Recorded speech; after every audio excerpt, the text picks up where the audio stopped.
Then you say government is not, the money is not enough.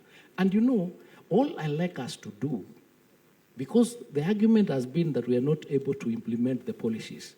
That is because our quality assurance officers are not enough, we don't have enough, and by the time they reach, they find maybe something has been done and moved on. But now we are going to the BOMs, the Board of Management, and some of them are here, and we are saying you must interrogate the budget that you are passing. What does it include? Is that something that is essential to learn?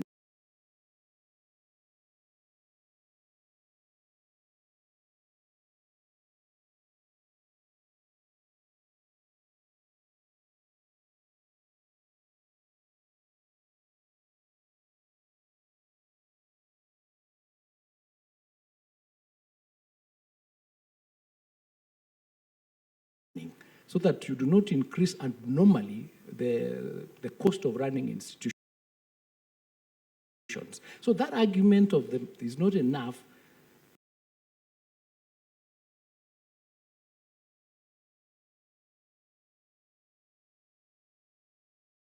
is far-fetched because there are many other factors, and of course there are a lot of wastage and things like that. But we are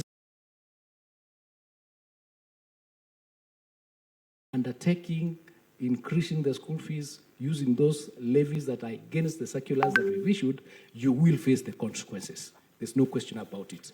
It might take a bit of time, but we are going to get you. You will face the consequences. Number two, the schools that are insisting, for example, for students to pay for trip per term. So let us be realistic about these things, and everybody who is appointed to the BOMs, and we've worked with the members of parliament, they've agreed to support us, so that there is nowhere to run. Once we get you, you can't go to your member of parliament, you can't go to your heads of tribes or whatever to say, you know, we are with you, because the regulations are there, and we want the media before list of the what is being supported, so that you help us, because we are all stakeholders. His Excellency has indicated we have 11 million students. If we have two parents, that is another 22 million people, plus 11. Each and every household is affected, including those people who are saying we do not have enough money to support the students. So help, and that's why we are working here together, so that we can put our heads together, analyze the situation, and be realistic about what needs to happen. And if something has to be increased, there is a procedure, and you have to bring that order for approval, so that everybody knows there was a bus. This is what the parents agreed, and this is what everybody is going to pay. How, for example, can you buy a bus for 10 years? Every year, you're charging for a bus. You understand what I'm trying to say? So let's sort these things out, and we thank you for that question. Thank you very much. My next question goes to Professor Mugendi. Professor Mugendi, just hold the mic.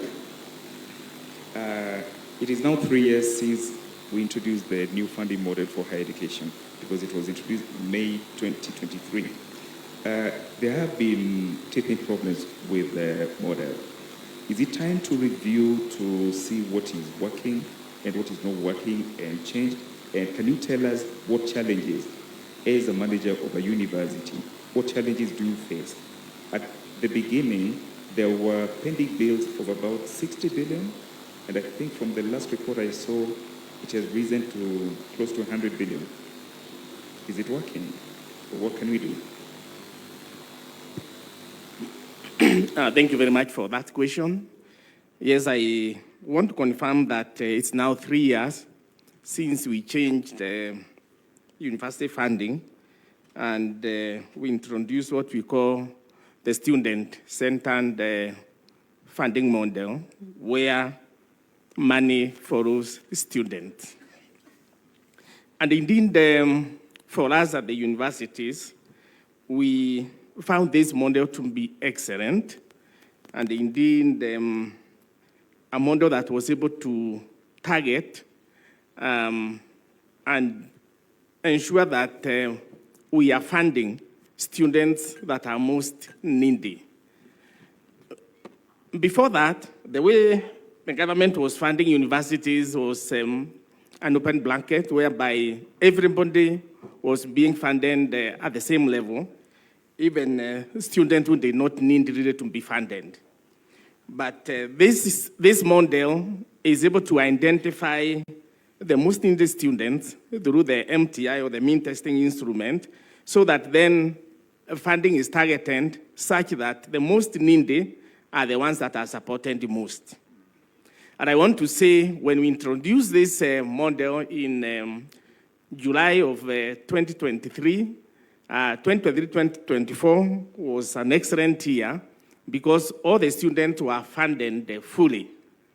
The household component that the student was supposed to pay, that went to the household. There was a bit of an issue there, but by and large, what each household was supposed to pay, they paid. Then the scholarships, that was a government component. Again, that was paid very well through the university funding board. And then help, the loans that then came for those respective students. And that happened. And I want to confirm that either two, yes, we and that accumulated accumulated bills that were owned by the university to the universities, amounting to about 8 billion or thereabout. And indeed, by June of 2023, we and 23 of our 38 universities then being technically insolvent. But when we introduced this model in 2023, by 2024 in June, 13 universities had come out of that insolvency, and we were doing very well. So we were only left with 10 universities that were technically insolvent, 10, and the hope was that in the coming 2 or so years then, we'll be able to get even those that were in that ICU, so to speak, out of it. So I would want to say that the model is working. It's only that we need to look at then how we are funding this going forward. But to us, it's a very excellent model. And we want, as Vice Chancellors, we want to thank the government for really supporting us in this area. And moving forward, we will make it better. Indeed, we are doing that. We have a committee that is continually working to ensure that the model is refined and working as it's supposed to. Thank you very much. Thank you very much. And I would like, maybe as a follow-up to that, Your Excellency, because it's still about funding higher education. Currently, HELB has a funding gap because it was allocated 41 billion against a requirement of 74 billion. And then the scholarship component requires 29 billion, but was allocated 17 billion. So we have a gap, meaning that there are students who are not funded, or the money is spread across, so the students are not getting adequate funding. What are you going to do about this, sir? Thank you very much. I think just to give the broad view of where this was. In 2022-23, the total money that went to universities was about 45 billion. We have since increased that amount to 82 billion in the last budget, almost doubled the money going to universities. And it was because of what Professor Mugendi has said. We have since changed the model so that parents who can afford, in fact, there are parents who are asking, why are you giving me a scholarship? Or why are you giving me a loan? I want to pay for my child. And about 18,000 parents paid. They didn't, because we changed the model so that every student has to apply. In the past, the scholarships and loans were given without anybody applying. We just decided to give to every student. And that is why we were spreading resources across too many students, and therefore, that's how universities ended up in trouble. So there are parents now who don't see the value of applying. They want to pay for their, and that is how resources have also increased in the universities. Number two, there were, as Professor Mugendia said, 23 universities that were technically insolvent. They couldn't pay lecturers, they couldn't pay suppliers, they couldn't pay statutory payments, NHIF, NSSF, and all that. And these are real cases. You know, for example, Egerton University in this very county was paying half salary to their lecturers, you know, because the thing was just not working. Today, that has changed. I was, for example, at Cooperative College. You remember we were. And I asked the Vice Chancellor, and I told him, please tell me what has changed. And Professor, I think it's called Kamau or somebody. Professor Kamau told me, Mr. President, I can now pay my salaries.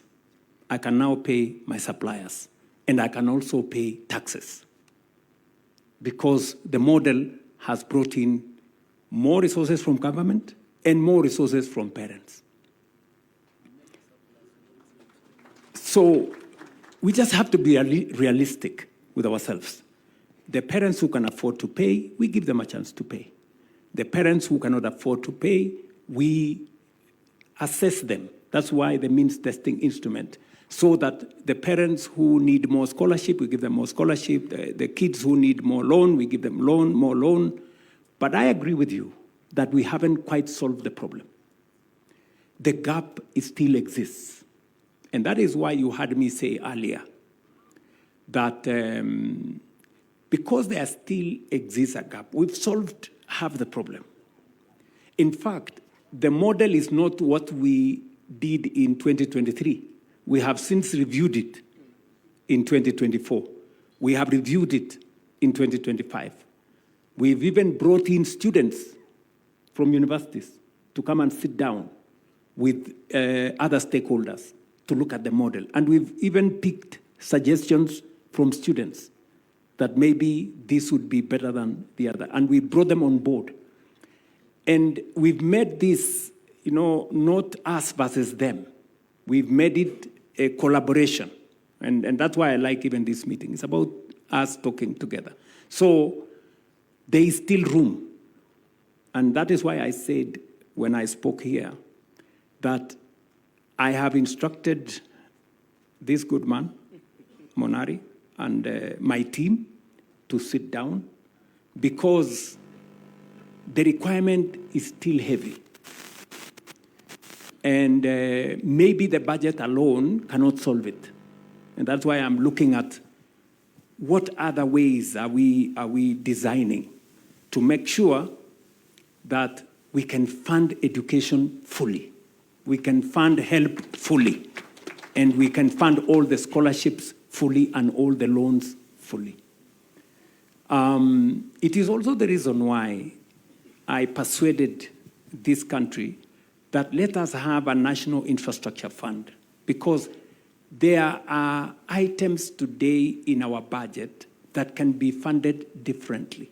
They do not need resources from the budget.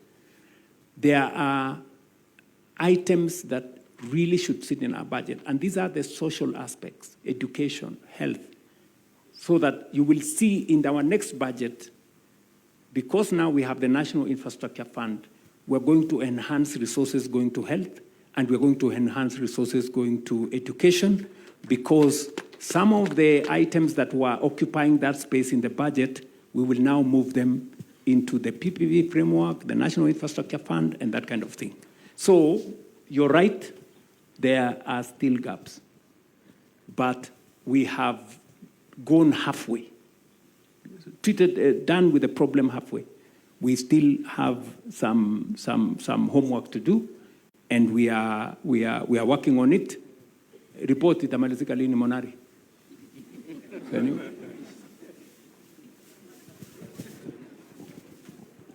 Your Excellency, we have already concluded the report and we are working with your team, and I believe that by next week we'll present it to you for implementation in the next financial year.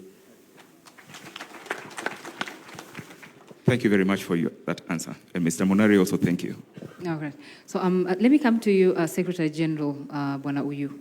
I know the CS talked about stopping the industrial action, which is a good thing for the country to move ahead.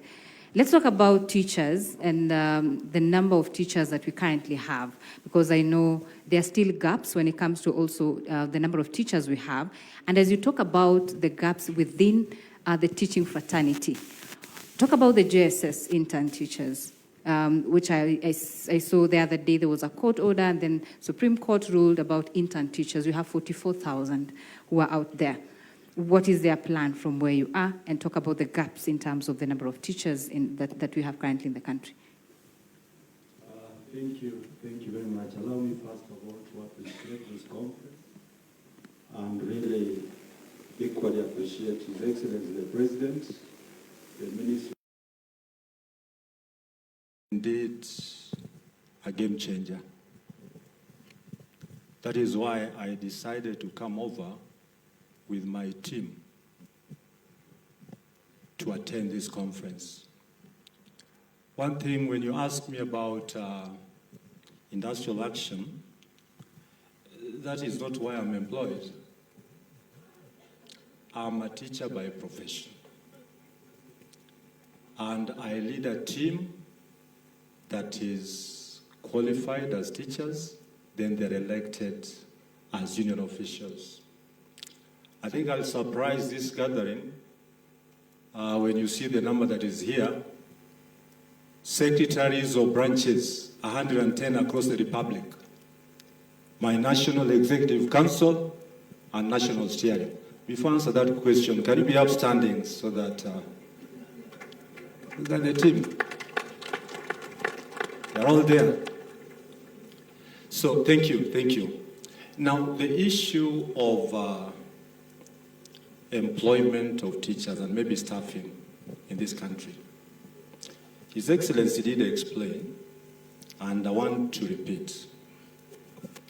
The Education Charter, Kenya Kwanza, emphasized in this sector employment of more teachers. And we are proud to announce here, and I would really stop any other person who says that the government is speaking to itself. I want to speak on behalf of the government because these are our teachers. We have over 100,000 teachers employed between 2022 to date. That's a big plus. And we cannot hide, Your Excellency. I'll also ask Your Excellency, with due respect and honor, let us talk about this as representatives of teachers. Because when it comes from you, it means that others will politicize and say, this is what His Excellency is saying. But take it from the leader of Kenya National Union of Teachers, a union that is led by order and discipline. We have over 100,000 teachers employed as we speak now. Thank you, Your Excellency. The issue of intern teachers, it is true. The shortage allowed the government to fill gaps of acute, it is now acute, 5,000 teachers per year. We were talking about over 100,000 shortage by 2022. So the government employed P&P and interns. We accepted as a union because we sat and discussed it. What went amiss? And we hold on Teacher Service Commission to explain this to us. Teachers should not be referred to as interns because